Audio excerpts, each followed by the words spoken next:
put him on his back. Thurston, right foot kick, down the ground, into the in goal almost. Hodgson cuts it off. Hodgson taken by Norton. He took him late. Marshall skips away. Marshall's still going. Marshall's got Richards coming up outside. Now inside. Richards pursued. He pushes Johnson away.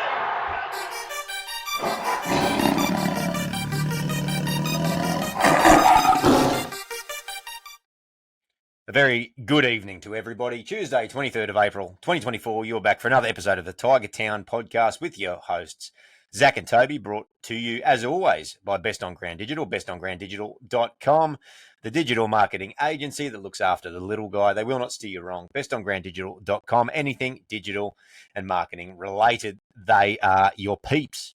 Speaking of peeps, you're my peeps, Toby. How you doing, my brother? I'm your peeps, and mine.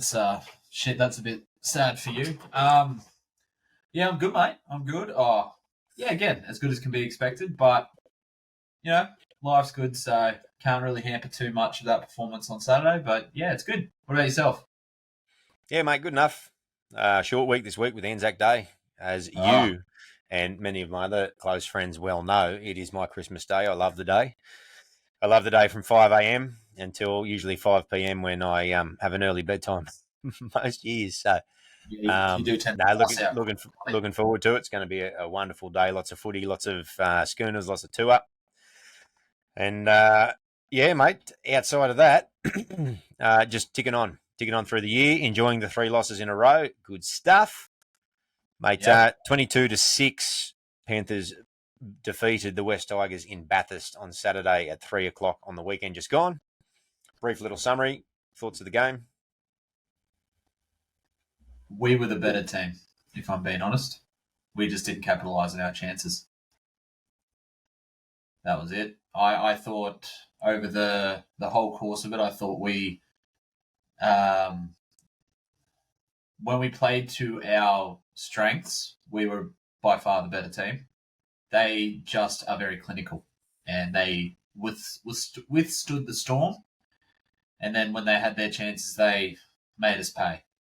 So, yeah, I agree. It's a game of moments, football at the moment, and as you said, I mean, the Panthers had 4 or 5 opportunities, maybe 6 opportunities, half chances. They took 4 of them and scored 4 tries. I think we created just about the same. Particularly in that second half, there was a lot of half breaks, half chances, half opportunities for a line break there, and we took 1. Bottom line, and you and I watched the game together. Your ears were probably ringing by the end of it. I think I ran out my. Beg your pardon? The streak is broken too, by the way. We were on a bit of a streak. You and I watched the game were on together. A winning streak. Yeah. I think I ran out of my 2024, 2025, and 2026 quota of F words. So that's all done. I have to find something a little bit more creative. I have to go back to the thesaurus. But just so frustrating. And for a number of reasons, we're going to get in and break it down. I've had a couple of days to cool down now, and there are a lot of positive signs out of that game, and we'll talk about that in a little bit. But still extremely frustrating for me, mate. To see the side be able to go toe to toe with the Premiers, all bar missing one of their key players, but outside of that, they were relatively full strength. Was very pleasing, particularly in the middle. They got the likes of James Fisher-Harris back, and I barely noticed him in the first 20 minutes. Of course, he went on to score a miracle try in the second half. Of course, that happens. But outside of that, there are a lot of positive signs. But, mate, how frustrating it is to continue to have people talk about how they were brave or they were resilient or they were X, Y, Z. But at the end of the day, on the ladder, sits 0 points for that game. Yeah, exactly. It's that I'll easily say that's 3 games in a row that we've let slip through our fingers. That was very winnable, very, very winnable. They weren't as clinical as they usually are. I said on last week's podcast too. I said one person I'd probably watch was Dylan Edwards, and I'll maintain that statement because I think he was probably the difference maker. between the two. He was everywhere. He saved quite a few tries or even opportunities that could have led to tries. And yeah, it was frustrating to watch live. I don't know if you've rewatched it. I haven't rewatched it, but you tend to rewatch games. So No, not yet. I've only done the mini this time around. Just been a busy week, and given it was a Sunday afternoon game, there's not as much yeah, time between. But I will do probably over the next couple of days. But was it Sunday? Yeah, it was Sunday. No, it was Saturday. no, it was Saturday. Well, Saturday. that excuse completely goes out the window. I don't know what I was doing. What was I bloody doing? Maybe I should have been watching the game again. I think, maybe this week it was just one of those frustration things, or we got busy, or whatever the case may be. I haven't watched it again yet, but I have watched the mini back. Yeah, it was like I said. There was, or like you said, there was a lot of positives to take from that game, but there's things that haven't seemed to have changed in the last year, and that is capitalizing on the chances that we have. We thought that getting a game managing half would get us into that position to have those chances taken care of, and I feel like Caesar's kind of gone quiet the last few weeks. So we'll talk a little bit more about that when we look at individual performances. But it's just frustrating how many opportunities or chances we get, and they just don't come to fruition. They just don't come around. And look, we can sit there and we're obviously going to talk a little bit about some very poor decisions in the game. And I think every listener knows what we're going to talk about. But that didn't define the game. I think what really defined it was our lack thereof in terms of ability to score points. Yeah, it is a problem, and it's been a problem for a long time. I think the difference is this time around, and we spoke about it ad nauseum in the game, that the structures aren't there, and that's somewhat understandable. There are combinations that are in their fledgling stage, to say the least. That back line, for example, had never played together because Naden hadn't been there. And even outside of that, Lockie Galvin was just returning. He'd only played, 3 games prior? And we've got, changes again with Junior Tupou out this week coming. So it is very easy to forget that those combinations, off-season or not, those combinations are not well established. And if you have a back line that doesn't scream star power, as ours doesn't, obviously, as much as we do have a lot of potential in that back line, then you need execution to be perfect. And it just isn't. Our finishing is not where it needs to be.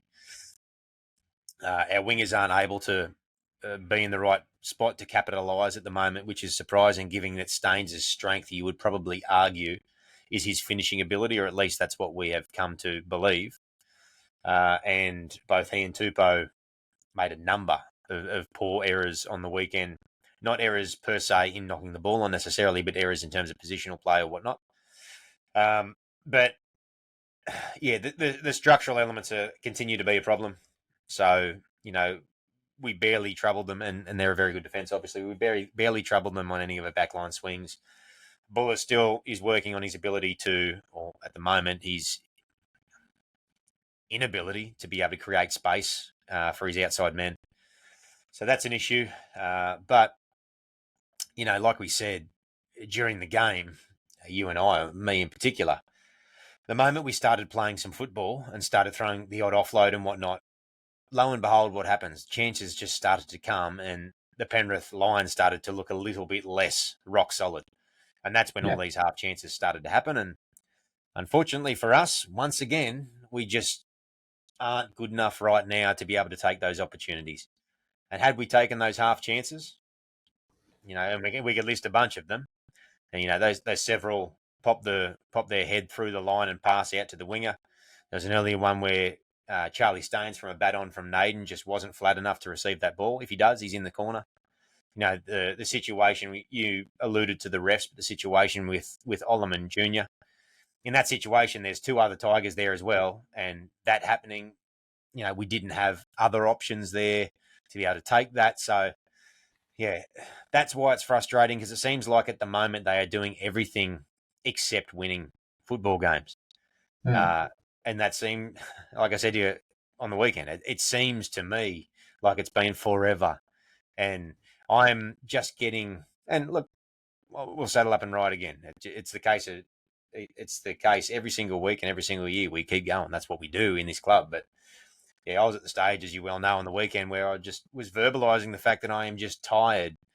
I'm tired in regards to following this football team for the lack of success. And off the back of that, it was an extension to the players. And I think if I'm feeling that way, exhausted mentally from being so close for so long and not getting the wins that we deserve or that we should be getting, I can't imagine how the players must be feeling as well.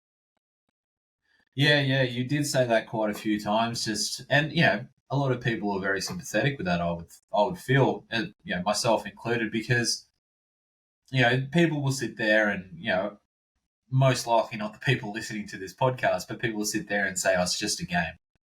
But for us, it's not just a game. Like, we've followed these. I followed the West Tigers since I was knee high to a grasshopper. Back then, it was Balmain. You followed Balmain for probably just as long. We've never really strayed away from not following league. We've never really strayed away from not following the Tigers ever.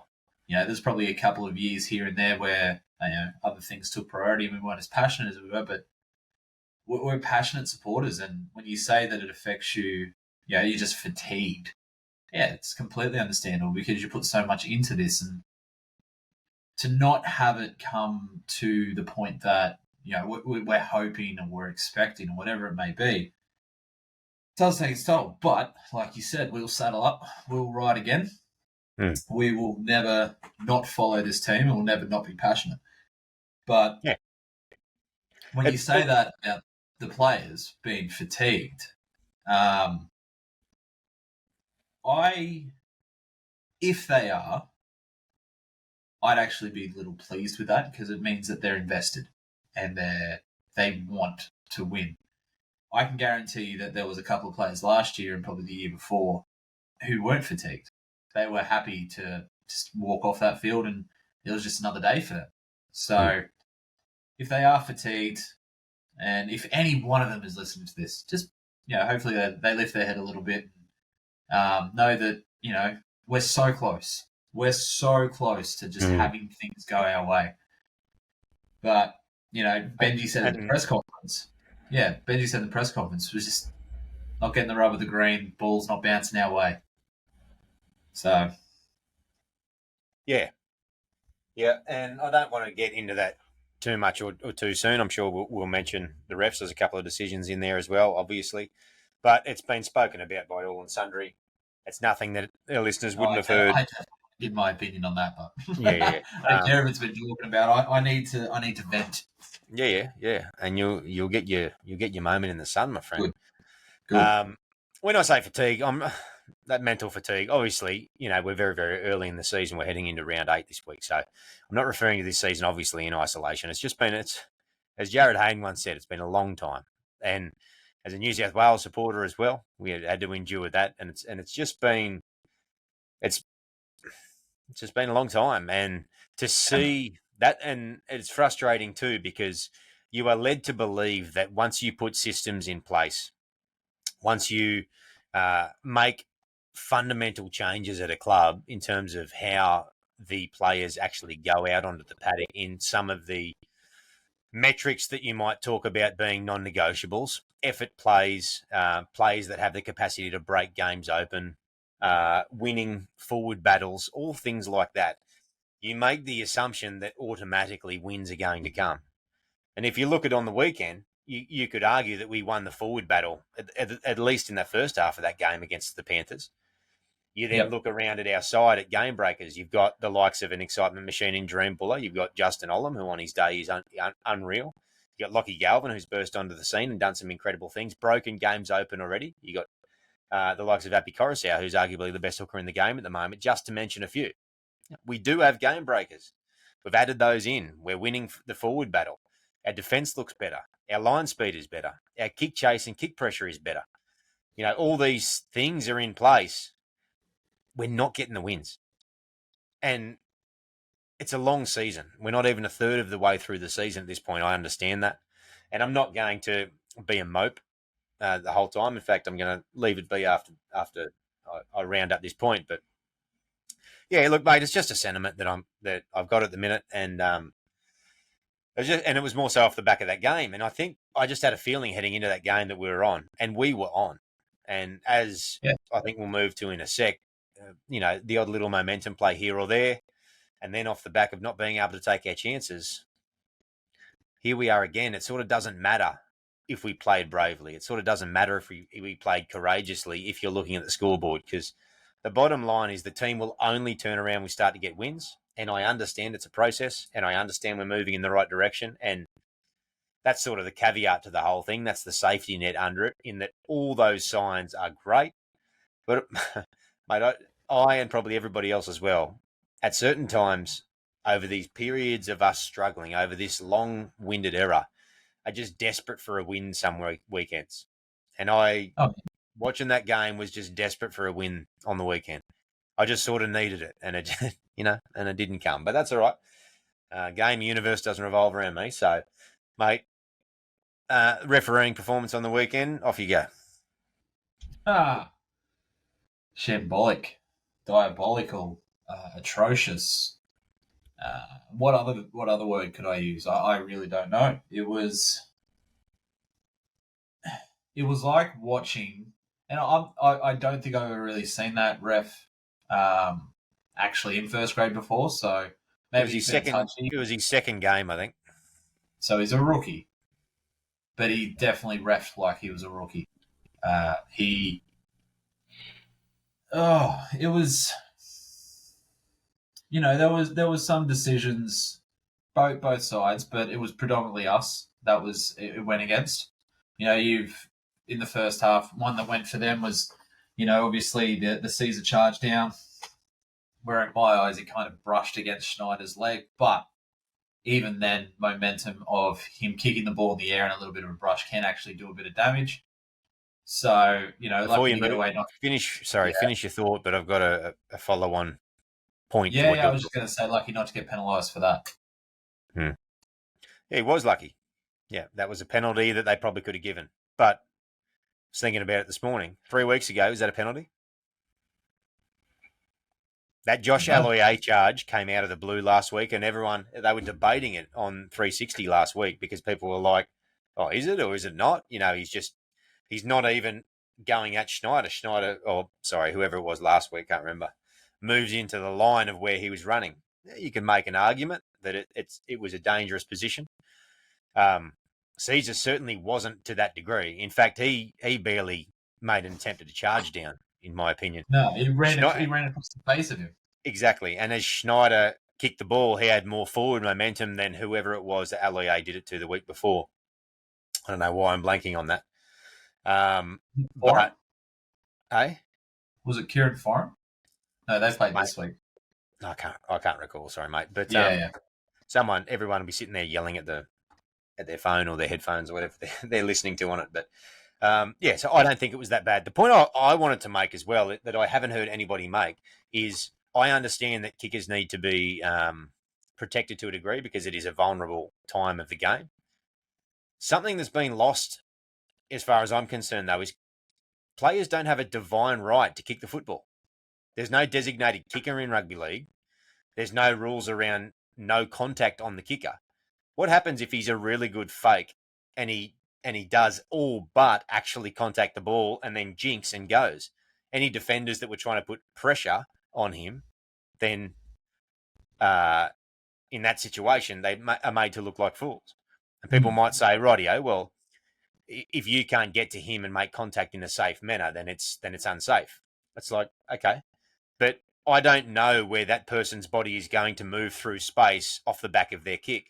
I don't know the velocity that they're travelling at. Like Caesar, for example, he was way further out in front of Schneider than what Aloiai was the week before, who went harder at the actual kicker or at the kicker's leg themselves. If Schneider's moving an extra metre or two a second and he goes into the air, he's going to travel further. How can we have a charge down in the game if we can't be in a situation where we can't put any sort of kick pressure on in that situation. That's a little bit of a alphabet soup of points in regards to that. But the crux of the point I'm trying to make is I believe that rule should exist to some degree, but there needs to be a little bit of onus put back onto the kicker. I use this example when we were talking about it during the game. If somebody is going to the line to throw a late short ball, there's no rules to protect that person from getting whacked.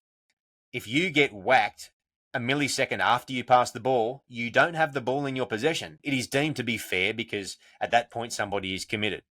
Why is it that a kicker who chooses to kick, they could kick on a third, they could kick on a fourth, they could kick on the first to try to catch a 40-20 early to get them off guard, which happens from time to time. What happens if a prop kicks? Does a prop get the same kicker's rights for protection? The problem with it is there's no guaranteed motion of kicking. If it was, take the NFL for example, it's not a kicking example. Punters can still be tackled, but if somebody takes a fair catch, you're not allowed to touch them. Wave their hand, fair catch. You're not allowed to touch that person. They take that catch. This is not one of those situations. A kicker is a ball carrier live in play. They're making the choice to make a kick at that point. I'm going around in circles a little bit, but the point I'm trying to make is basically just what I said there. I haven't heard people take that approach. That's what I feel about it. I think it's ridiculous as somebody, to the degree to which it's refereed. I think it's ridiculous as somebody who's followed the game for 35 plus years since I was a little one, that this is the stage we're at. I'm glad that Caesar didn't get charged for that, because ultimately, what did he do? As you said, he ran across the path of Schneider, who had the ball. Like, what do you want him to do? Pull out so his foot doesn't brush his jump? I mean, come on, turn it up.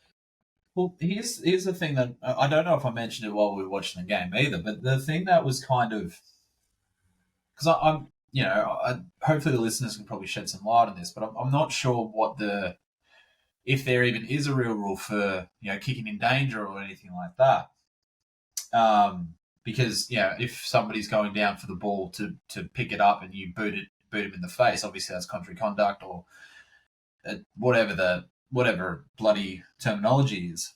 But what happens if Schneider gets the boot off, but because he puts so much effort behind it, his foot goes so far in the air, it kicks Caesar in the face? Who's in the wrong there?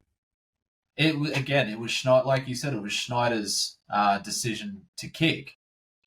So therefore, shouldn't it be a penalty to us? What happens equally as well is if Aiden Caesar does stop, but Schneider is kicking the ball on the run because he's trying to get a little bit more boot behind it and takes flight as he boots the ball, and then in the air travels a metre or two in the air and ends up hitting Caesar, who had stopped momentum, spins over and jars his knee or does a ligament in his knee. At that point, Schneider's a projectile himself. So what are we supposed to do in that situation? And that, again, is why I think the rule is stupid. This is the NRL, but everybody knows foul play when they see it. Everybody knows if a kicker gets hit late or they get hit in a manner that is unsafe. I think that it's become a very lazy way to try to protect people in the game. And it's taken away from some of the fundamentals in the game, which is if you want to make a certain decision to make a certain play, be it a late ball at the line or be it a kick for distance or whatever the case may be, then you might wear a shot. That's rugby league. Yeah. And if it is not done in an unsafe way, it's like a tackle. You can whack in a tackle, but the moment you lift them beyond the horizontal, that's unsafe. That's objectively unsafe. Everybody agrees. But you have a look at what Caesar did and tell me that is inherently unsafe. I don't believe it is. Maybe I'm wrong. Maybe I'm misinterpreting it. What happens if Schneider goes to kick the ball, gets airborne, comes down on a single leg and rolls his own ankle? Is him leaping into the air as he kicks the ball unsafe? Are we going to penalise the grass? Like, what are we doing? Yeah, well, it's, obviously a lot of these rules that have come in place are to protect the players and obviously protect the NRL themselves in terms of, CTE and things like that. But, I swear we've been discussing this, and everyone's been discussing this for the better part of 10, 15, 20 years. You hear it from Gus Gould almost every time he commentates. Like, where is the common sense? Like, the letter of the law is the letter of the law, but you got to use it in, I guess, real circumstances. It's got to the point, really, that AI is getting so good. Why don't you just have AI predict or run the bunker? If you're going to have the letter of the law, piss off the referees, have the letter of the law there, and just use AI. You save some money. Get someone to build you a program. You'll save some money. That's it. Like, if you're going to have another referee in the bunker, there needs to be some common sense and some, I guess, feel for the game. Yeah, what you're referring to is discretion, right? And the positive, nobody wants the game to be ruled black and white because we live in the grey in rugby league. That's the point of it. It's the same with the law for outside of football in life. It's the same sort of thing. If the law is ruled black and white, there's no room for subtlety or nuance. We get into issues. And, the problem with discretion is that when discretion doesn't fall your way, we've got a problem with it. And as we've spoken about many, many times before, because every win is so crucial to a struggling club, every decision that doesn't go your way gets overly scrutinised. And whether that's rightly or wrongly so be it, mate. The speaking of Brad Schneider, thanks, Brad. The trip on Justin Olam. Sin bin? Yeah, ridiculous, sin bin. Yeah. The only reason that I say it's not a penalty try is because there were 40 out and Luai was coming over in a tackle. There was no guarantee that they were actually going to score a try, but there was 100% a try-scoring opportunity that was hindered by a professional foul. Sin bin, every day of the week. Now, I actually had a discussion with somebody, which is interesting. I had a discussion with someone on a Facebook comment, and he's like, the sin bin was a 50-50 call. And I'm like, yeah, no, it's not a 50-50 call. I sent screenshots and, because obviously I was frustrated. And to this guy's credit, he's a diehard Tiger supporter. I can't remember his name. He's a diehard Tiger supporter, but I guess he looks at things more, I guess, unbiased, so to speak. But this isn't even biased in this. It is an absolute fact that, and I don't know if you heard, but what the bunker said over the commentary or over the top was, as Schneider is falling forward, he just reaches out. It's not deemed an ankle tap or something along those lines. I'm like, he's reaching out to prevent him to go any further by hitting his ankle. It's an ankle tap. Like it's. I didn't understand how there was any question about it. As soon as it went up, you and I blown up going, yep, sin bin, sweet, 12 against 13, yep, all good, we're going to be good. And then when it didn't go off, you and I were in shock for about 10 minutes. Yeah, because it's about as textbook a sin bin as you can get. Sorry, you go. I was just going to say, you have a look. I put a screenshot up when I was having a chat with this bloke, and there was Tupa obviously had the ball that he had Olam, but then outside Olam was Galvin, and then outside Galvin was Bateman. Now, who was covering? Edwards was going for Buller, and then there was just Luai. You had a 3-on-1. It was barely Luai, and Olam was pulling away from him. I don't disagree with you earlier. It was a try. It was a draw and pass for a try. That was a try. I'm not saying it should have been ruled as a penalty try, but I'm saying if that ankle tap doesn't happen, that is a try. 99.9% of the time. That was so textbook. Oh, we've scored. Just when you watch it a couple of times again, you watch the way that Olam is accelerating away from cover, and you watch the way that Tupou is tracking down the sideline and has Edwards well and truly covered, mate. That's a try under the sticks. That's 12-0 at that point. Yeah, like I said, I'm not saying it wasn't going to be a try. I was pretty confident it was going to be a try, but the reason that I'm not saying it's going to be a penalty try was because one, it was 40 meters out, Yeah. Two, there's no guarantee that Olam was going to catch the ball off the pass. Yeah. All of that. There was not enough evidence there to say it was a penalty try. But the fact that it was going to be a try is a foregone conclusion. You know what I think they should be doing? I think they should be giving penalty tries in those situations. They did one last year. I can't for the life of me remember what it was, but everybody sort of went, whoa, that's a step. That's a big step. As in, if a professional foul is committed in a try scoring opportunity, I know that's somewhat circular logic because the definition are intertwined, but I reckon they should be starting to award penalty tries. If you deny somebody an opportunity to score a try, whether it is certain or not, if it's a reasonable chance or a likely chance, award penalty tries and a sin bin. You watch these things stop happening. Quick, smart. Double down and do both. It's a professional foul. There was an opportunity for a try. There was like I said, there was an opportunity for a try, not an unlikely opportunity, an opportunity. That's a penalty try under the sticks, and you're off for 10. Yeah, like, well, we can go back and forth on that, and I'm probably not there with you right then, but you'll probably convince me as you usually do. But what's the downside? What's the downside to that? What it does is it heavily discourages foul play. And what have we been talking about the last couple of weeks? Teams getting away with shit. Little things where they know that if they work the system in a certain way, they can afford to buy a penalty or two. Foul play and like the dark arts, as they call it, is ruining the game. That was another example of it. They got away with one. How do you get rid of that shit? You come down as hard as buggery on it. That's what you do. But it's fair to say that there's a few teams that a blind eye is turned to when a few of those situations occur. So likelihood of this being stamped out is going to affect us. The likelihood or affect somebody of a lower team. The likelihood of you mentioning this and somebody taking note and like, yeah, this isn't a bad idea. That's very unlikely and probably not ever going to happen. But let's say this does happen. Could you ever see it happening to someone like the Panthers? Could you ever see it happening to someone like the Broncos? No, yep. I can't. I honestly can't. No. I think the first person that's going to affect is going to be us, is going to be the Knights, is going to be the Bulldogs. Because they're the people that are like, oh, you know what? This isn't really going to affect the top 8 or the top 4. Let's prove our point against these lowly teams. And then that's another 2 points potentially that gets missed.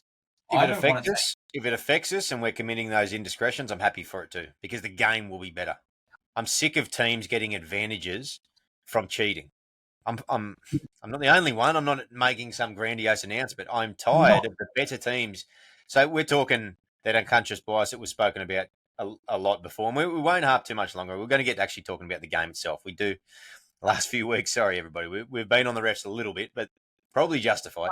But for me, mate, it is this, and they've actually been mainstream media started talking about it the last couple of weeks. If you'll notice, they're talking about the fact that teams, notably, I think it came off the back of the Canberra Titans debacle from a week or two back, and when they measured the actual indiscretions, teams are getting advantages not from talent or coaching or effort or whatnot. They're getting advantages from foul play, not exclusively, but I don't care what it is. They've got to do something about this nonsense, whether it's the wrestle or whether it's slowing the ruck in another way or whether it's throwing a tremendously ridiculous amount of forward passes that are just enough, like 2 tries they scored on the weekend or the 47 Jacob Little threw last week that just don't get picked up. If you throw 30 marginal forward passes in a game, they will not get all 30. That's a problem. Because teams are getting advantages out of it. The Dragons last week got 1 or 2 extra metres over the advantage line because Little threw 147 friggin' forward passes. And they didn't get picked up. If I say it again, mate, it'll be 347. And on the weekend, we saw what happened in the situation is, again, like how many times do we see tries scored off forward passes? And I'm not baiting and switching into whinging about forwards necessarily, but on the weekend, Penrith scored 2 tries off clear forward passes. There was the one off the bat back that you're about to talk about with Coruscant getting pulled down from Liam Martin, which I actually didn't have a problem with. Maybe it was a disruptor. And then last one, Fisher Harris scored. it was a metre forward. He was in front of him when he let go of the stinking ball. Yeah. Get it right. I'm happy to be on the receiving end. If our discipline is poor and our handling on the weekend was average, and we're chasing points, if we're committing the offences, I'll cop it. If we're not ruling the game fairly and other teams are getting away with offences, I won't cop that.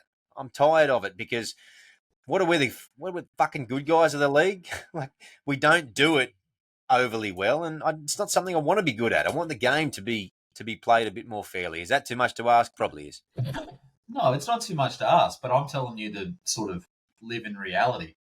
I'm like, if these get picked up, the teams that are going to get away with it are still going to get away with it. No, We're talking across purposes then. My point is saying fix it so they don't. That's my point. Well, yeah, there's multiple ways to do that. But we'll move on and we'll talk about the other one where I am adamant that should have been a penalty to us, because if anyone watches that try, and I think it was it Taruva? I think Taruva's second or his first. I can't remember. It was his first, I think. So they go up for a contest. Appy puts his hands above to get the ball. You know, he never left his eyes off the ball. He wasn't a disruptor. He was competing. And as we're going down, Liam Martin has changed his. Huh? Appy's the defender. He can't be ruled a disruptor. Only the attacker can be ruled a disruptor. Yeah. Did not know that. There you go. Yeah. I thought it was one of the I'll let you keep going, but I think one of the issues that we had was the fact that Appy got done for that very thing last week, even though he was in the frame when the ball came down and had to go at the ball. He still got called disruptor. Martin does it. Yeah. Touches the ball, and that's okay, apparently, even though he did not make any attempt to catch it. That's that's not really my point, but I like that one. But if you watch it, anyone watches it, and I watched it twice or three times at exact moment, he comes down and Appy is still in the air. He wraps his hands around Appy's chest and he brings him down. Whether he meant to do it or not, it is still in the air, pulling a defender down to the ground. That still is a penalty every day of the week. Every day of the week. And they didn't look at it twice. And I'm like, this is what I'm like when I say just bring AI in to do these little things, because they would pick, like, an AI machine would pick that up because it's a letter of the law. These dumb fucking refs. Move on from the AI thing. Whatever.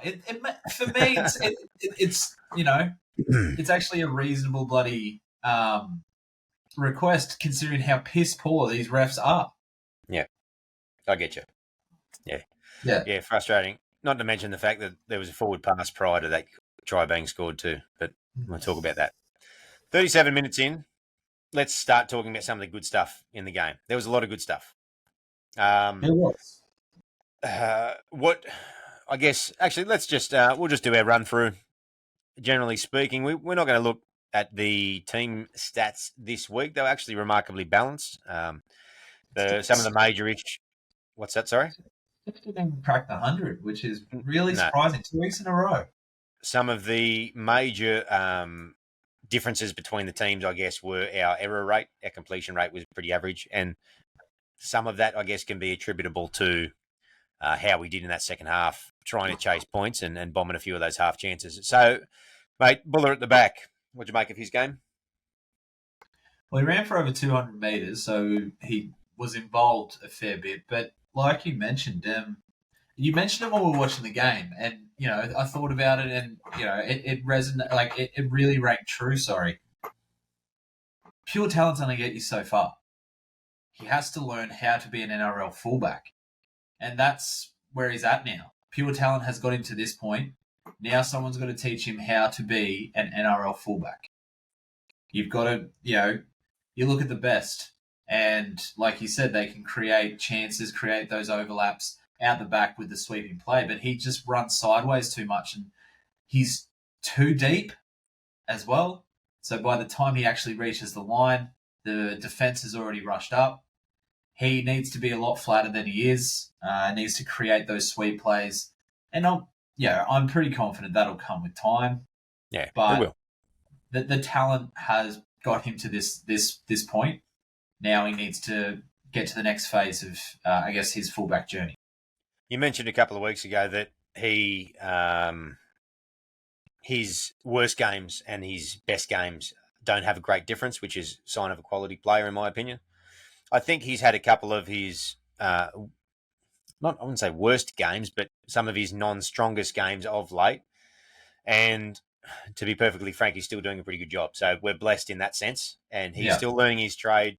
This time last year, almost to the day, he made his debut. So it's very easy to forget that. And I think that's testament to the fact of how accomplished and impressive he's been thus far. He's got work to do. Yeah, he's got work to do in his attack.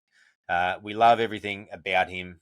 He's my fullback for as long as he needs to, as far as I'm concerned. But he's stifling the attack at the moment, and something needs to change because it's actually, I wouldn't necessarily say it's costing us points, but it is stifling our attack, and it's shutting down a lot of our options that we may have in terms of our structures. So some work needs to be done there. Let's keep moving because we don't want to make this a 2-hour podcast.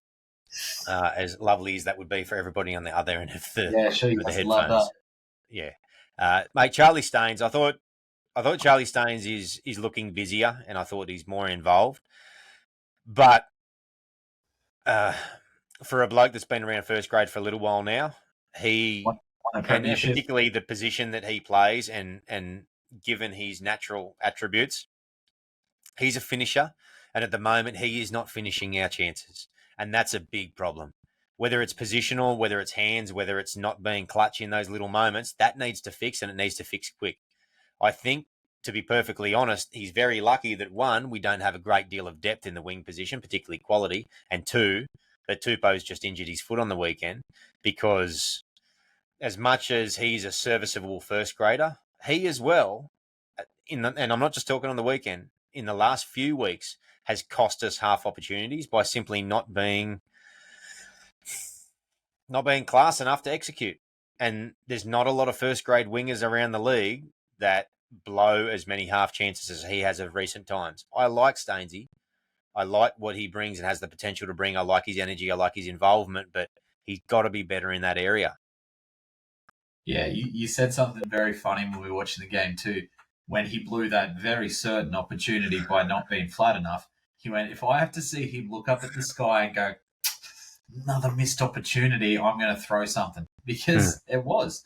He's done that, I reckon he's done that a dozen times in the last 3 weeks. Yeah. If not, maybe not a dozen, but maybe half a dozen times in the last 3 weeks. Where he's just looked at the man and said, I should have, almost got it. Oh, yeah, that was close. I'm sick of seeing, mate, that was close. It's like my sentiment about the Tigers and our wins in general. I'm sick of hearing we're close. I'm sick of seeing you get close. Score the fucking try. Yeah. Be better, because our side needs to make the most of these opportunities. You're picked in that position. That's an area you need to improve, mate. Fix it. Yep. I'm rather a bit harsh, but anyway. Nato, stoked. He was unreal. Yeah. So good to have him back. He was thrust into a couple of other positions and a reshuffle. He brought energy, he brought power, he brought a bit of confidence out there, both in attack and defence. Really, really happy to have Naden back. There was one moment that I had some Vietnam flashbacks where he went in to hit, I think it was Taruva, in defence, and Taruva ducked really low and he flew over the top of him. I thought, oh no, this is another. That was nearly catastrophic again. And just pull that stuff out of his game and play with the form that he showed on the weekend and the intent and the energy that he showed. He's a very, very welcome addition in our three-quarter line at the moment. Yeah, I'm not even going to bother trying to follow that up. Perfectly said. Okay, Olam, mate. Yeah, again, he looked really tired in that second half. He had a couple of those bullocking runs that we know Olam for, but when he was running in that second half, he looked like he was in slow motion at times. So, I don't know. Maybe he's just fatigued. I don't know. I think he was he was serviceable without being quality. So yeah, his defence made 6 tackles, missed 4. So his defence was a little bit average. We saw in the first try for Taruva, again, what was he doing? He did exactly the same thing he did last week in the Dragon.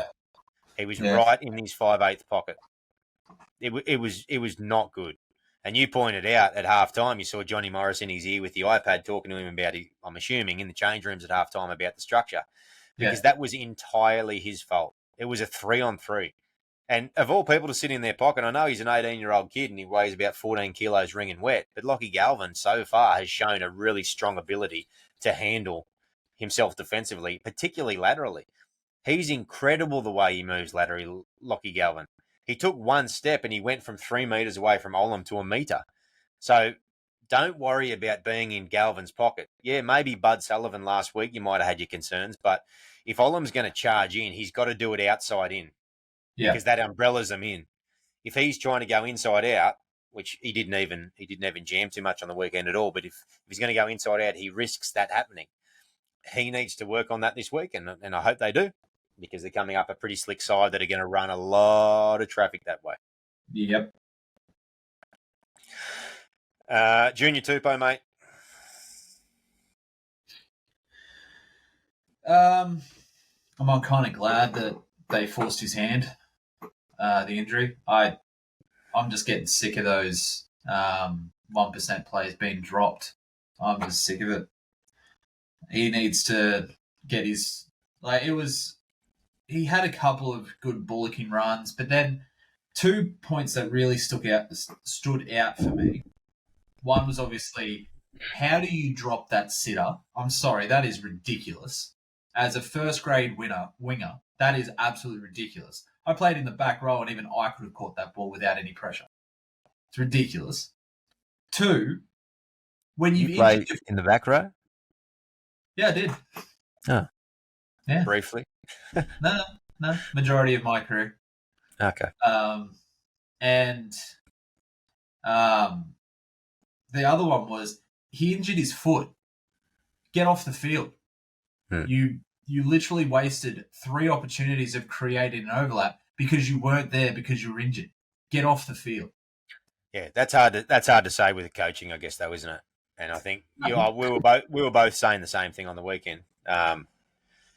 I don't know. He might have said, I'll try and run it out. But, yeah, I agree. He did. And there was opportunities that were blown again because he was injured. There was the one earlier in the game where instead of just turning and going back and diving on the football, he tries to drag it in. He didn't need to drag it in. Dive on the football so we maintain possession. Then he just sits there, looks at the big screen and, spits on the ground. I'm like... Needs a rest, mate. At least when Bateman tried his hand, and if it failed, he punched the ground. He was furious at himself. Yeah. That's the kind of accountability I want. Yeah. Yeah, and Junior brings so much power out of the backfield. He's so good in a number of ways. But as I was talking about before, there's some key areas with a couple of people in this back line that are just not getting better. Charlie's finishing is not improving at the moment. Needs to be better. Tupou's hands need to be better. You guys have been around first grade for several years now. You need to be better. Yeah. Anyway, mate, Lachie Galvin, we've come to expect a fair bit out of him. He had perhaps a bit of a quieter game in regards to what we have seen. He did a lot of kicking, but he did a bit more kicking. Yeah, I think he was probably the first choice kicker. It seemed like. Yeah.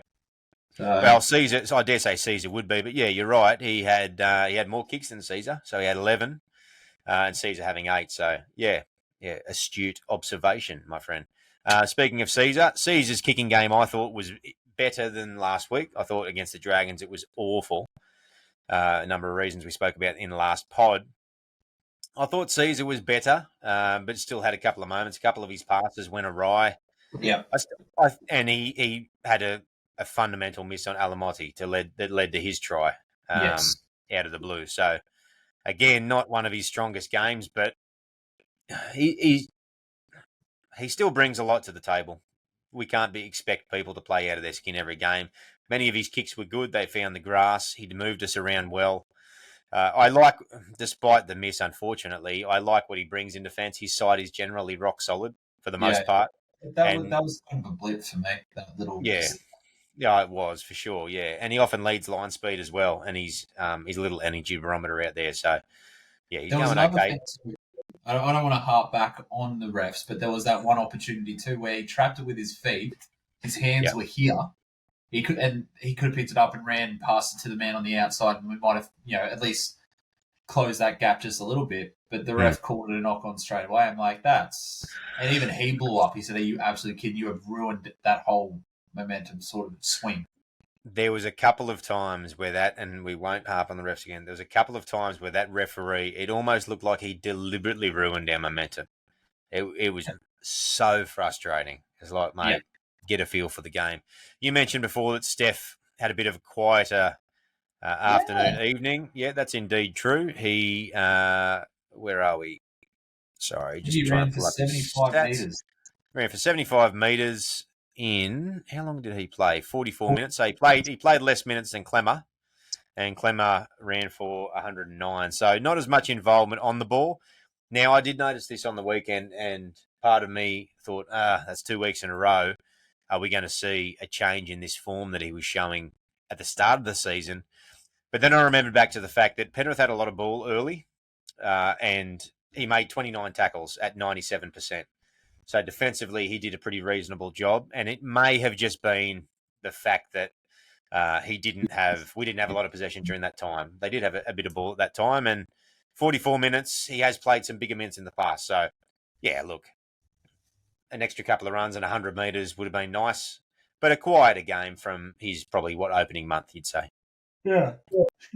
100%. And this isn't, like, I still say that Steph's kicking down that door. Like, Steph needs a Blues jersey. There's no two ways about that. Yeah. It's just what we've come to expect from the first 3 weeks. Like, easily, or maybe even the first month, he was easily our best. We had those, people finishing the tries, but he was setting that platform with those really intense runs. And it's just, just a little bit less than what we've been expecting that first month. That's all. Tough opposition too. Let's not discount that, coming up against Moses Leota and Fisher Harris, Golden Boot winner. And did Leota he didn't get Clive Churchill, did he, in the grand final? He got them in one of the grand finals, I think, so. didn't he? No, I don't think so. I'm just pulling that out of thin air. But in their 3, it's been Cleary 2, Edwards 1. Edwards, okay. Yeah, well, either way, Leota's been playing really well. So, yeah, look, he more than met it. And let's actually not lose sight of the fact that you could argue that we won the middle in that first stint. Like I mentioned earlier, Fisher Harris was barely noticed as far as I'm concerned, and similar for the Leota. So the boys in the centre did a really good job, he and Clemmer, in that regard, I guess. We'll go to Clemmer and then maybe jump to Appy. I thought Clem had a solid game. I think that sums it up. I thought he was solid. I thought he did a good job, as we've come to expect out of him, haven't we? 100-odd metres as we normally see, and tackles above 95%. Yeah, it's hard to go, like, Clemmer's not the barnstormer he once was. He's just always solid. And that's what you want. Yep, exactly right. Appy, mate, he was all over the place in everything, trying his hardest to get us there. He was back to his best. I thought he was our best on the field, by far. I thought he led by example, tackled hard, really wanted to win the game, but didn't overplay his hand, which was really, really good. I said it in the pod before. That's when he tends to, I guess, not perform the way that we expect active performers, when he tries to put everything on his shoulders. And yeah, it just showed. He relied on his halves to, even though the halves probably didn't finish the way that we had hoped they would, he still relied on them and still trusted them. And, he just did his job. And his job was, really good. Yeah, I agree. Yeah, he played well. And I think with Appy, as far as I'm concerned, when his defence is on point and he's leading the defence constantly, and it's very, very noticeable, that's when he's on his game. And he was back to doing that on the weekend, so it was good to see. You can tell he was burning to get a result against the Panthers. Papali'i, mate, for mine, Papali'i, I actually think that he is playing well. I think he's playing... He might not be executing well, but I think he's bringing a lot of energy and effort into his games this season, something we could not have said last year. He is not finishing opportunities. He's not bereft of mistakes or poor decisions, but I don't think we can fault his effort this year, which is good to see. Excuse me. And sooner or later, I think we're going to see a breakout game from him. I don't know about that last part, but I will 100% agree with you on the first part. Cannot fault his effort. He's not lazy. He's not. He's always putting his body on the line for when it's needed. He just again, he's a very clear example of why 1%ers matter. Because if he did those 1%ers, he'd be probably back to his best in terms of the best second rower in the game. But he's just got to get those things done. Yeah, I'll just mention as well, he made 47 tackles. Oh, yeah. I knew that. Yeah, yep. he defended well. Mate, Johnny Bateman, he was moved out to centre during the game. For me, he was close to best on ground for us. I think our captain and VC were the two best on the ground. Unreal. Yeah, really relished being back in that side and let his football do the talking. And that's as good as he's played this year, in my opinion. Oh, He was in everything. Well done, Johnny. Yeah, 100%. And I said it to you live in the game. There's when you look at certain things, like you have been talking it quite a bit over the last 2 or 3 weeks in controlling that ruck. And that was the difference maker I saw as soon as he came on board, how well he controlled that ruck. Now, did I say that, yes, he turtled, which isn't allowed, but he does it very quick and very smooth. That doesn't really look like he's turtling. So, yeah, he does that a fair bit, but he does it very tactically. So, yep, no, great to have him back. And hopefully we can maintain some of that form, because if he's playing that way, then that is a really massive positive. I was about to say on the edge, but as we found out this week, in the middle. For Norpole, mate, he is going down the route of Fatape for me. He needs a spell, and I don't know that he needs a spell out of first grade.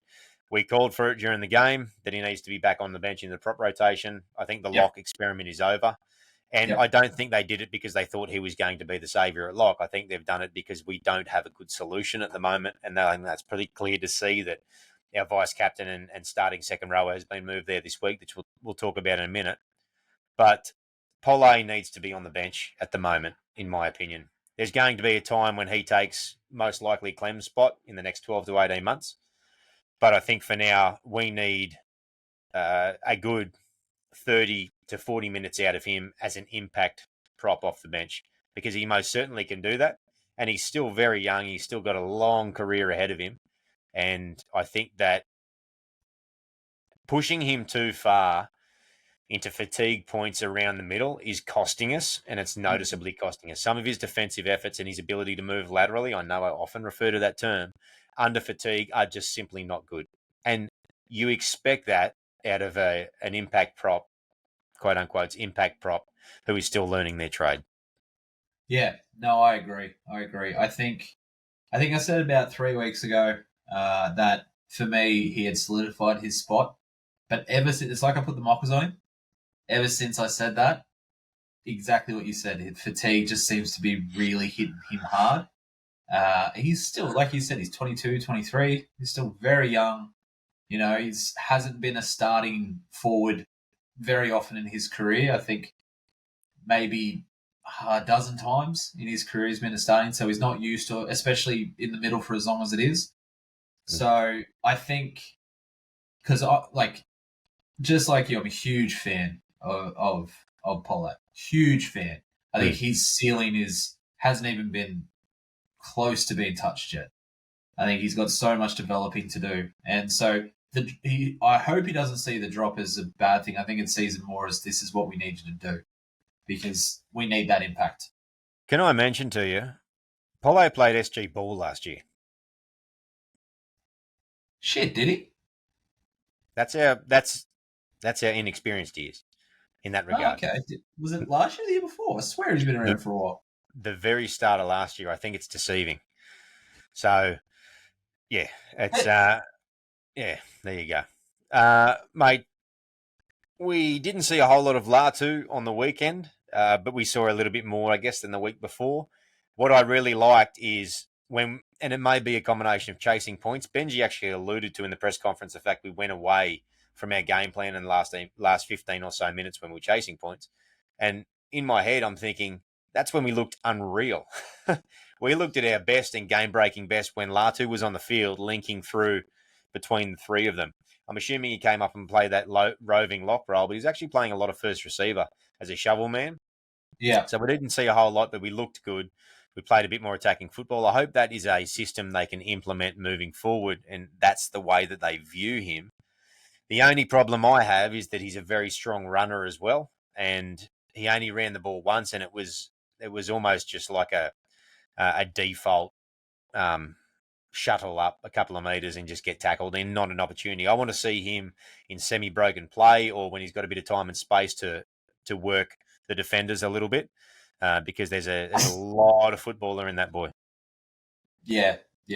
Again, you're a huge fan of Latu. I've really only just got to know him the last 6 to 12 months. But yeah, like you said, I'm going to take your opinion of the fact that he's a better second receiver than he is a first receiver. You said that during the game too. You said, I can't believe they're using him as first receiver, especially with the fatigue that was out there at that point in time as well. So yeah, I'm just going to agree with that. Yeah. Mate, Alex Twal, I think he was solid when he came on. Played a few minutes, 27 tackles, 96%. Ran okay, I thought. I think he's doing a pretty serviceable job as bench prop. Yeah, I can't see him really pushing for a starting position unless we have an injury. I think he's got the bench rotation. I will say he's a better footballer than he is a musician. So if anyone watched that interview. Yep. What about Seafarth, mate? We probably didn't see a whole lot of Seafarth on the weekend compared to the week before, where he's obviously starting. Yeah, for me again, it's probably the same as Twal. It was serviceable. Didn't really stand out in making too many of the old Seafarth errors. Again, it looked like a very simple game plan. Use your energy, use your enthusiasm, and don't fuck up. Yeah, and he hasn't been. No. I think he was better in that regard on the weekend for the most part. Yep. Missed a couple of tackles, but yeah, he's doing his job. And that at the moment is his job. Number 16, 17, I think, on the bench. I'm going to go back and correct myself because I'm a peanut and I have no interest in being incorrect. I got a little bit too excited about that Bolay statement. He was playing SG ball the start of the year before last. Yeah, see, I was right. Maya Copa. So, mind you, the SG ball grand final is this weekend. So it was 2 years ago he was playing SG ball, which still puts it in perspective. He was playing under 19s 2 years ago. Yeah. Oh, no, yeah. No, it's either or, but I was right and you were wrong. Okay. Well done. I'll go and blow the dust off the tally board, mate, because you've got plenty of space on your side, and I'll go and put a tick there. And, mate, Sam Fainu, he continues to impress. Is probably the understatement of the year. He has forced his way into the starting side, in my opinion, this week, which we're about to jump into talking about in a moment. Nothing about this kid unimpresses me, and he is starting to look a little bit more dangerous on the attacking side. The defence and the effort plays have impressed me no end. He's starting to poke his nose through and was threatening once or twice with an offload. Very Ola Kawatu-like, and I love every minute of it. Oh, mate, he's. I think that back row now, the starting back row that we're about to discuss, is the best back row we can put on the paper. And in my opinion, he is probably the best performer out of the three. He's just like, from the bloke that we saw against the Dragons, in terms of, he ran hard, but needed to cool his head a little bit, things like that. To the player he showed last week, it's like I've seen a kid go and play 4 full seasons of NRL, and now this is where he's at. Mm. It's ridiculous how quickly he is evolving, adapting, and growing. Yeah, you meant Dragons in the trial, the first game you saw. Yeah, sorry, Dragons in the trial. Yeah, not within 7 days. He still improved greatly within 7 days. He did. He's getting better week on week. It's incredible. No, very well deserved. Let's move on, mate. Any more thoughts on the Panthers game? I think we've spoken about it ad nauseum. Overall, in my opinion, I don't want anybody to misunderstand me. Very impressed in terms of everything around the result. There's areas we obviously still need to improve, and that's encouraging, but this team is growing, and I need to learn a little bit more patience, and I will. I'll go and shop at the Patience shop tomorrow, pick up a whole bundle, and maybe throw a little bit out for everybody else. Mate, anything you want to mention about the Penrith game before we move on? You can get me some of that patience too. That'd be good. Sorry, they've got a policy against selling to people named Toby. That's unfortunate. See how you go. You're a dickhead. Mate, we can't both be patient. Imagine watching games, how boring they'd be. Yeah, but you're the one that flips out. I'm the one that just sort of silently fumes. You're the actual funny one. Like, you've put holes in walls and shit. Well, that was only twice. Mate, this Saturday, 27th of April, 5:30 p.m, we play the Broncos down at Campbelltown Stadium. We line up as follows, very similar to last week. The couple of key changes we'll talk about and mention in a moment. Dream Buller at fullback, Charlie Staines on one wing, and debutant, although hardly a young debutant, in Solomon Alamalo, former Chiefs and Highlanders, I think Chiefs and Highlanders player, former Chiefs Rookie of the Year, gets a debut for the club. On the other wing, Olam and Naden remain in the centres. We have Galvin and Caesar as our halves once more. Stefano Ikamanu and Clemmer are the front row, with Appy the hooker. Papali'i is the second row. And then, as we mentioned not too long ago, Samuela Fainu forces his way through sheer form and grit and determination and effort and impressiveness alone into the other second row position, with John Bateman locking the scrum. We've got Latu retaining his jersey at 14. Twal, Seafarth and Polle round out the interchange bench. In my opinion, that interchange bench actually looks as strong as it's looked all year. Mate, let's go down some of the key inclusions. Do you know a whole lot about Solomon Alamalo? When I saw that we'd signed him, I did a bit of research on him. He's strong. He's lanky. He's got a very good step on him. Have watched him a little bit in New South Wales Cup. I think he's probably... Look, he's the best backup we have, but I think he's still probably finding his feet in league. He's definitely got a great leap on him. Scored a couple of tries like that. And he's strong in defence, but, he's definitely... I think his finishing's probably similar to Staines. It just needs a little bit of work. Yeah, a couple of concerns about him. I want him to be a success, but yeah, having watched some of his stuff in New South Wales Cup, he's going okay, but he's still learning the structures of league, and that has cost early. Hasn't helped that our New South Wales Cup side is a dog's breakfast at the moment. And the other thing is his speed. I think he's a yard or two short from what his time was in rugby, and whether that's him just finding his feet back in professional sport again, whether he's coming back from or carrying a niggling injury, I'm not sure. But, like you said, he's big, he's strong, he's lanky, he's got a great leap on him. So he certainly has some strengths, and he's no stranger to playing professional sport, having played for the Chiefs on a number of occasions, close to 50 games, I think, from memory. So he's a professional athlete, and I hope that he hits the ground running. We'll have to wait and see. I'm concerned about that side, simply because I don't know what the communication systems are going to be like, but He's happy to on be Naden's pleasantly side, isn't he? surprised. Pardon? Is he on Naden's or Olam's side? He'll be on Olam's side. Yeah. So he'll be on the left, replacing Tupou, unless they've done a switch on the wingers, which I'm assuming they haven't, but it doesn't appear that they have. So be on Olam's side. So, boys, you're either all in or you're all out and drifting. Just make sure that they talk to each other. And Olam's a good talker, apparently. So if I was Benji or Johnny Morris, for that matter, I'd just be saying to Justin, do not stop shouting at Sol the whole game. Yeah. Just to help position him. Sit in Galvin's pocket. Yeah, exactly right. That as well. Mate, moving down the list then, let's talk about the other change. So Samuela comes into the second row and Bateman moves to lock. We've spoken about Samuela, so let's, I guess, look at the lock situation for Bateman. Now, we saw last year that being absolute catastrophe, but I might jump off first and say I think that was more a reflection of where we were as a side in attack, relying on John Bateman and him having a higher workload stunted that a little bit. And also we had very poor backup second row edge options, which meant that those edges fell to bits as soon as he left. Yeah. I think those were the problems. I actually don't mind this because we have Samuela able to slide in, and what he's shown us so far, touch wood, I'm reasonably confident that he's going to do an excellent job, and I'm confident in our back rowers now. So what I think John Bateman brings is he brings the ability to hold that ruck. Like you mentioned before, there is no better wrestler in the club. We're losing that. He's probably going to make the most tackles or close to the most tackles in the middle, and he can pass the ball. The other thing I will mention as well is he's a running threat. The modern day lock is only a problem if he's a running threat. If he's no running threat, then people just push off him because they know he's going out the back every single time. And so he presents all of that.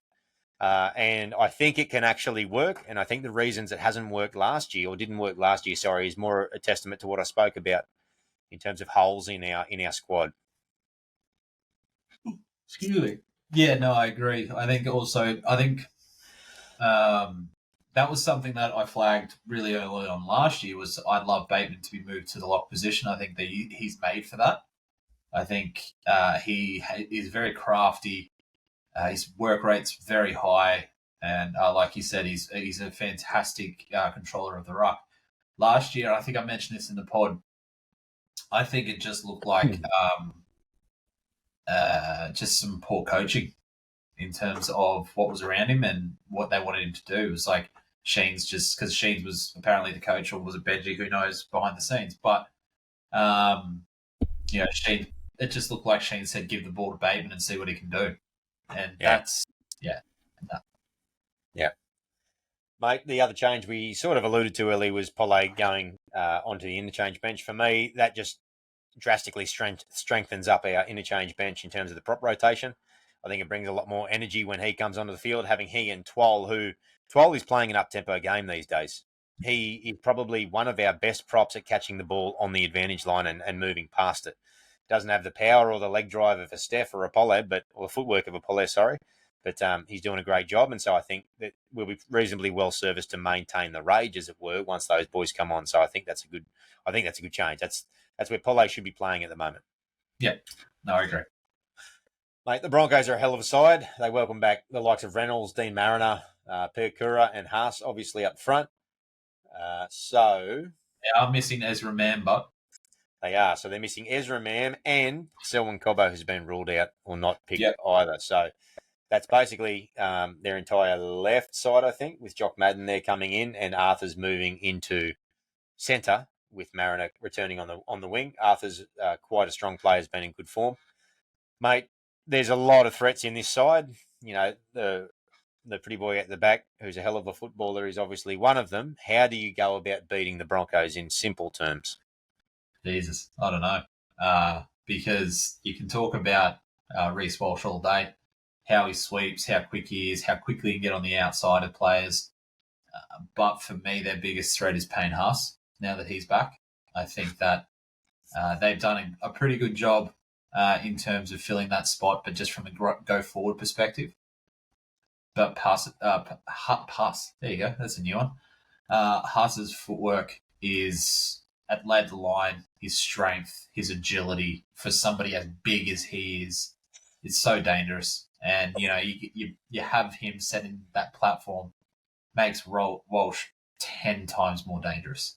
Mm. So for me, if we can try to limit a little bit of that go forward and then obviously watch for those sweeps from Walsh, it'll go a long way to making the game competitive.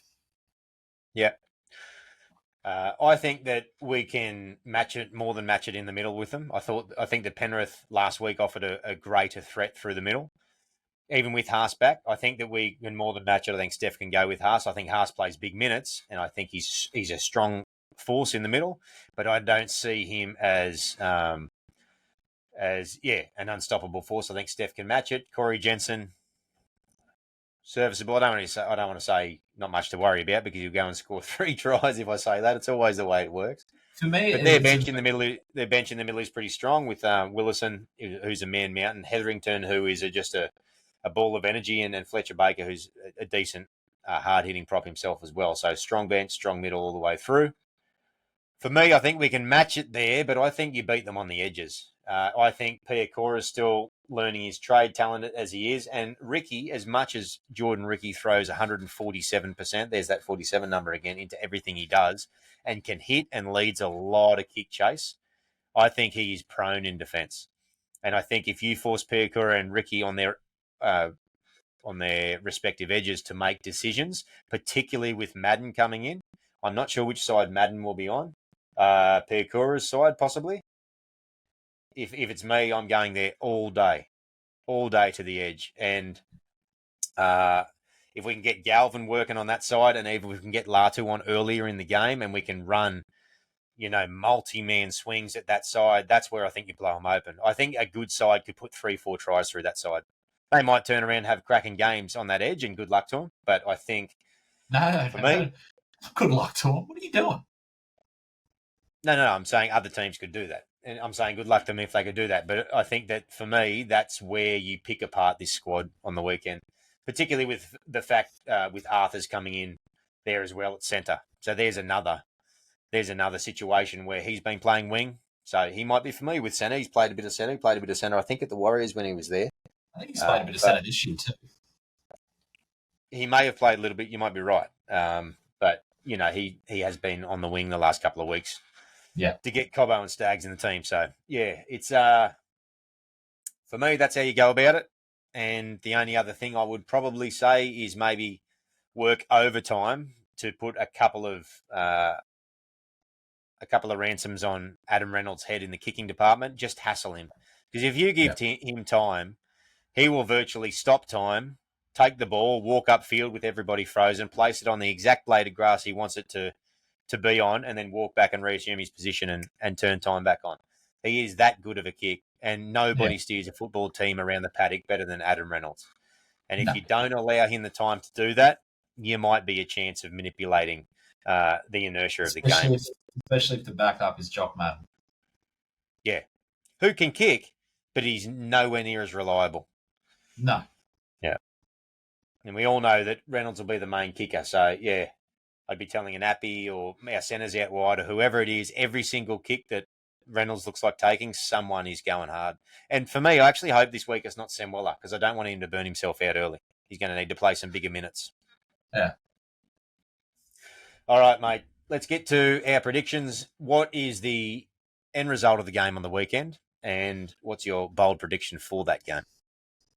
So end result is Broncos to win. And Broncos to win comfortably. I would say it's 28-6. Unfortunately, but I just can't see it going any other way. I hope to be proven wrong. Pray to be proven wrong. And bold prediction, now that he's starting, I'm going to say Sam's going to cross for that only try.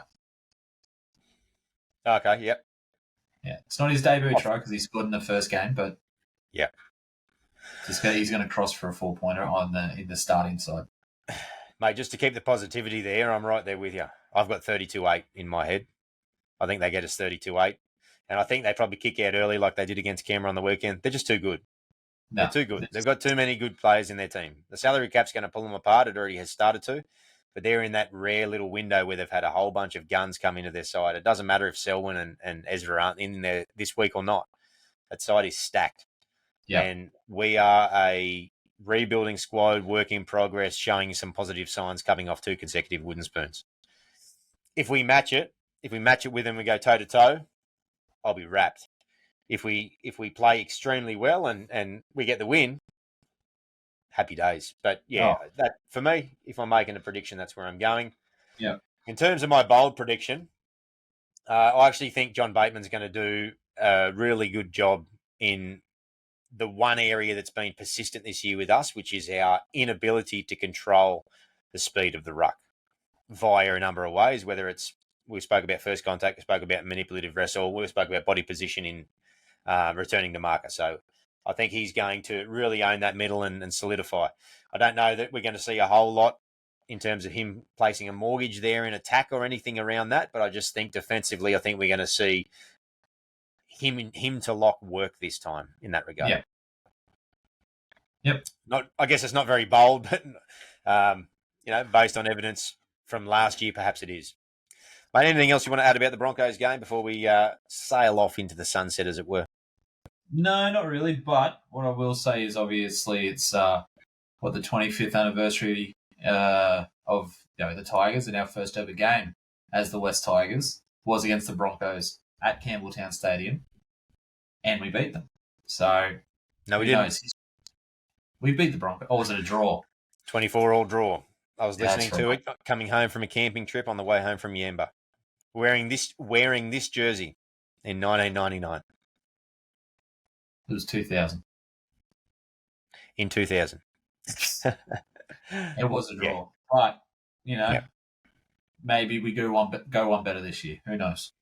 Yeah. I think they've got Mate, the heritage. I will actually mention a couple of things. The first is we have a couple of sides in the Junior Pathways Grand Finals on the weekend. So our Lisa Fiola Cup, which is our younger girls side, I think our 19s girls side, if I'm not mistaken. Hopefully I'm not mistaken. They play in the grand final, which is awesome for them.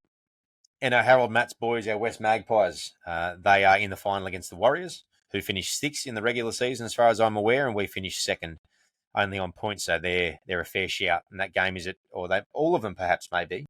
I should probably have the program in front, so I don't want to speak ill. I know that Harold Matts at least is at Combank Stadium. So if people have the opportunity and they're interested, get down and see them. There's a few of our up-and-comers within that side. Macassini's one to look out for, and Ashton Large as well. His older brother, Anthony, is injured, but Ashton is the hooker in that side as well. And there's several others within that forward pack that I think are very, very promising prospects as well. So good luck to the boys. Mate. And girls. And girls. Oh, sorry, I was referencing Harold Matts, but yeah, good luck to the LF girls as well. Yeah. A couple of premierships would continue to march us in the right direction, particularly in the pathways. Yes. Ladies and gentlemen, you can find us on all the platforms that you know and love. Instagram, Spotify, YouTube, Facebook. Is that it? Apple? Well, we're on Apple as well, but that's more of a platform than a social media. I guess Spotify's the same, isn't it? So you can find us on all those. Like, subscribe, follow, all that stuff, so you get notifications when we shoot out our podcast, but it is generally and almost always on a Wednesday morning, so you can always find us there. If you're not on one of our other pages, jump on, share all sorts of stuff, junior news, rumours we may have heard, and it's a good little community that we're growing there in terms of conversation and whatnot, and some wonderful contributors is there as well. So hop on to those, even if it's just to tell us that we look mighty fine this evening. Thank you very much. Appreciate it. It's both time we both got a jersey on, so it is, yeah, lovely. And we're celebrating a loss after all. We always tell people as well, if you haven't already, what have you been doing with yourself? Get onto West Tigers podcast. West Tigers podcast you find on all the podcasts as well. All the boys over there, plus Kelly, do a wonderful job each and every single week. They're involved with the Ambush page as well, and they organised a bus trip out to Bathurst on the weekend, which, from what we could tell, was an absolute riot, other than in a good way, other than the result, obviously, there as well. So great community over there. They give fantastic analysis of West Tigers podcast, and the hosts, all of them over there, provide a wonderful myriad of perspectives, and they release a couple of podcasts each week. So plenty of valuable Tigers content for your ears. Best on Ground Digital is our sponsor and supporter of the show. Thanks once again to Best on Ground Digital, bestongrounddigital.com, the digital marketing agency that looks after the little guys. They support the show, and it is beautiful that they do. We love it, Toby. We do. Mate, anything else that you want to mention before we go and probably put our heads on the pillow, to be honest? Yeah, it's getting a bit long in the tooth. Not really at all, no. There's one more thing. You'll be listening to this. It will be tomorrow, but where we sit is in a couple of days' time is Anzac Day, and we just want to, we will be doing on the day, we just want to pay our respects to all of our servicemen and women in the past, the present, and you know, without getting too American, thanks for all that the people involved in those systems do for our country and have done for our country in the past. It's something that is invaluable, and I don't think that people, I guess, give it the just deserves. It does on a daily basis. So, on behalf of Tiger Town Podcast, thanks for everything that you folks do for our country, and we'll certainly be honouring that, mate, on Thursday morning, and then at a dawn service, and then a little bit later in the day, my friend, for a game of 2 up and maybe an amber ale for some of us. Or 6. Yeah, maybe 6 or 7. We'll see how we go. Maybe 47. That's the number of the night. Yeah, mate, that's about it. I think you and I, mainly me, have waffled on long enough. Only one thing left to do. Screw the Broncos, but go the mighty West Tigers. Fucking get the Tigers.